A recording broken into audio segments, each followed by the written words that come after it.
Wow!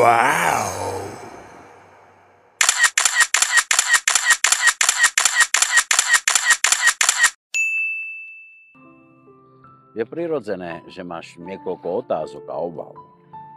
Tu ti dávam odpovede na najčastejšie z nich. Je Mexiko bezpečné?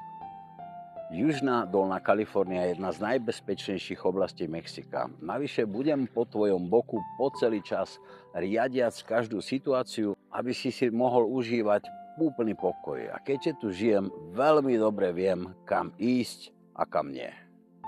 A čo ak dostane morskú chorobu na lodi?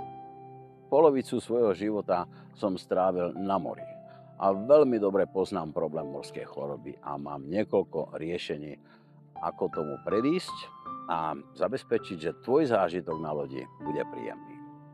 Neovládam jazyk. Budem na tvojom boku po celý čas riešiať akékoľvek jazykové problémy.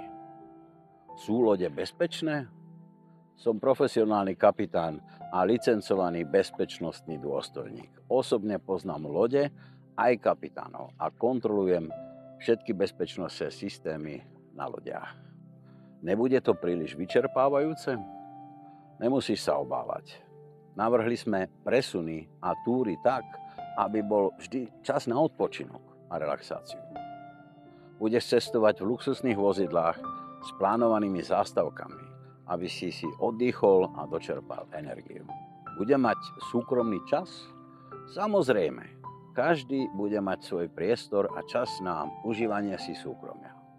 Moja priorita je, aby tento výlet bol čo najviac prispôsobený tebe.